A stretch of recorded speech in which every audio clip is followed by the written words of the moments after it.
Welcome to our channel. Pertumbuhan ekonomi nasional Cina pada tahun 2022 ditargetkan mencapai 5,5% dengan anggaran militer yang naik 7,1% dibandingkan tahun sebelumnya.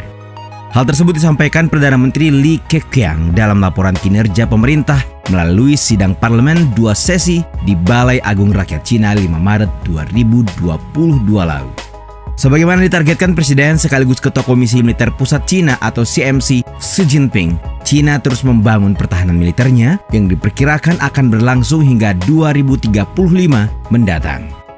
Fakta ini kemudian membawa kita pada satu kenyataan, bagaimana Cina mengingatkan kita betapa kekuatan besar selalu lahir dari sebuah narasi besar. Nah, kali ini kita akan menelusuri lebih jauh bagaimana kekuatan militer Cina tumbuh dengan cepat.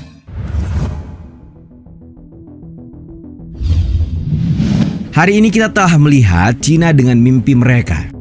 Namun penting untuk diketahui pula bahwa untuk mewujudkan mimpi itu, peremajaan besar harus dicapai. Adapun garis besar dari capaian itu, menurut para pemimpin hanya dapat dicapai dengan kepemilikan militer terkuat di dunia. Ya, sebuah negara yang kuat harus memiliki militer yang kuat, karena hanya dengan demikian keamanan bangsa dapat terjamin.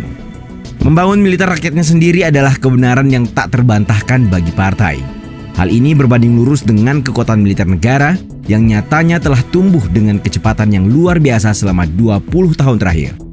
Melihat ruang lingkup yang dibangun, Cina benar-benar terlihat ingin menjadi dominasi di Asia. Sebuah pengaruh ini lalu berujung pada satu target pasti, yakni Cina akan muncul sebagai militer terbesar di dunia pada tahun 2035. Namun satu pertanyaan menarik hadir ketika melihat Cina hari ini. Faktor apakah yang mendorong pertumbuhan negara dengan penduduk terbanyak di dunia ini? Pasalnya, melihat 50 hingga 30 tahun ke belakang, ekonomi Cina lebih kecil dari ekonomi Perancis. Selain itu, mereka mengambil 3% dari PDB global dengan militer yang bahkan hampir tidak memiliki hak militer angkatan laut. Tapi itu dahulu, sebab kini kekuatan militer Cina berada di peringkat ketiga dunia menurut Global Firepower tahun 2021. Jumlah tentara aktifnya pun menempati peringkat pertama dengan 2,03 juta personel. Anggaran militer yang dikeluarkan pemerintah juga sangat besar, yakni 216 miliar dolar Amerika Serikat atau sekitar 3,07 kuadriliun rupiah.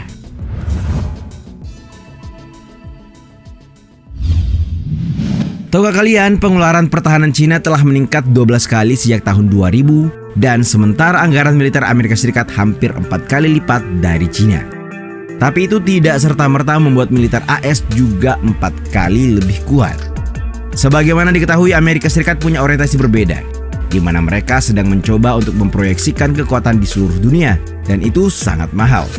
AS menghabiskan uang dalam jumlah besar pada perang global dan Timur Tengah dalam 2 dekade terakhir.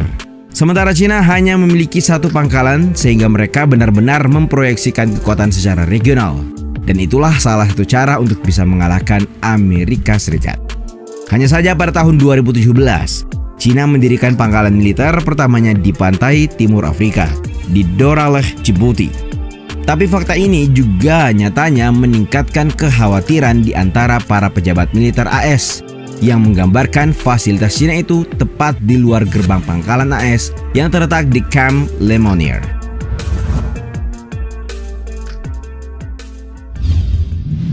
Pada Juli 2021, Cina melakukan uji coba senjata hipersonik yang bisa mengelilingi dunia, termasuk peluncuran rudal yang belum pernah terjadi sebelumnya dari kendaraan berkecepatan sangat tinggi. Uji coba itu sekaligus menunjukkan bahwa pengembangan senjata strategis berkemampuan nuklir Cina lebih maju dari perkiraan. Tak ayal kejadian ini mengejutkan para pejabat Pentagon, sebab baik Amerika Serikat maupun Rusia tidak ada yang menunjukkan kemampuan demikian. Dalam artian, sanggup melakukan peluncuran rudal dari kendaraan induk yang melaju hingga 5 kali kecepatan suara. Melalui pandangan pengamat barat, perubahan besar dalam keseimbangan kekuatan militer global sedang berlangsung. Namun sejauh ini Cina pun tak luput dari kritik. terutama sikap kurang transparannya dalam melaporkan pengeluaran untuk pertahanan. Sebagai contoh, pada November 2021, Departemen Pertahanan AS memperkirakan bahwa Cina akan melipat gandakan cadangan nuklirnya pada akhir dekade ini. Hal ini pun ditanggapi media pemerintah Cina dengan sanggahan sambil menambahkan bahwa kekuatan nuklir mereka dijaga pada tingkat minimum. Bersamaan dengan itu, para ahli Institut Penelitian Perdamaian Internasional Stockholm yang menerbitkan penilaian tahunan stok global mengatakan Cina telah meningkatkan jumlah hulu ledaknya selama beberapa tahun terakhir. Jumlah yang dimiliki Cina sebagaimana dikutip dari BBC masih jauh dari persediaan AS, yakni 5.550 hulu ledak. Tapi jangan salah, pembangunan nuklirnya justru dipandang sebagai salah satu ancaman terbesar bagi supremasi militer Barat.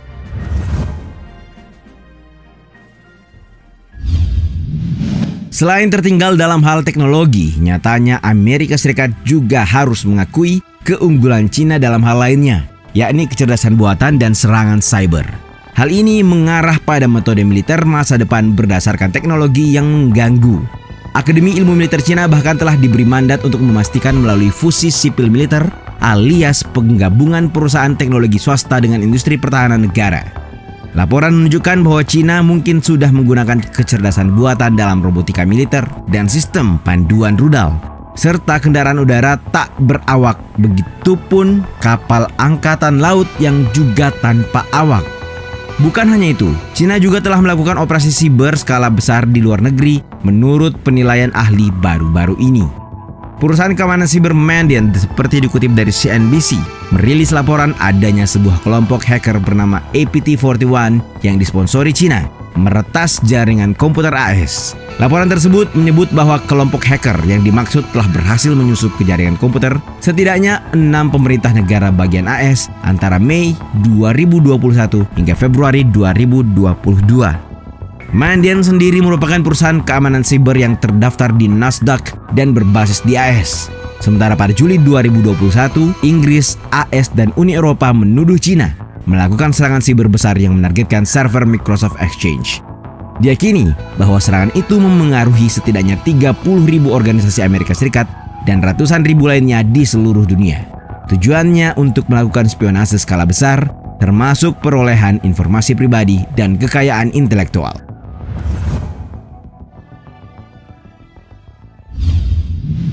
Kita mungkin tidak bisa lupa bahwa salah satu bidang yang paling mengkhawatirkan dari perkembangan Cina adalah perang cyber. Apalagi negara ini memiliki kekuatan cyber terbesar di dunia. Mereka bahkan mulai memprioritaskan perang siber dan perang informasi secara umum sejak awal, tepatnya pada tahun 1990-an. Pada dasarnya mereka paham bahwa kunci keunggulan Amerika adalah dari segi informasi. Makanya, untuk meraih kemenangan itu, menghancurkan keunggulan Amerika adalah sesuatu yang perlu untuk dilakukan. Lebih dari itu, mantan kepala bagian perangkat lunak atau software Pentagon, Nicholas Ceylan, ikut mengakui keunggulan Cina.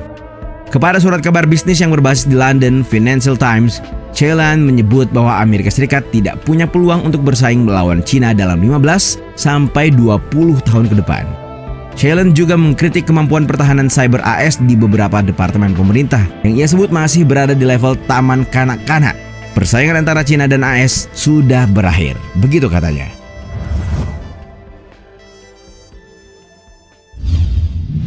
Pada akhirnya kita sampai pada simpulan bahwa kekuatan Cina terbungkus dalam seberapa besar pengaruh militer dan ekonomi mereka. Presiden Xi Jinping telah memerintahkan angkatan bersenjata Cina untuk melakukan modernisasi pada tahun 2035 dengan target menjadi kekuatan militer kelas dunia yang mampu berperang dan memenangkan perang pada tahun 2049. Ini adalah mimpi yang sangat besar dan negara ini berada di jalur yang sesuai target. Menurut kalian, sejauh mana Cina akan melangkah?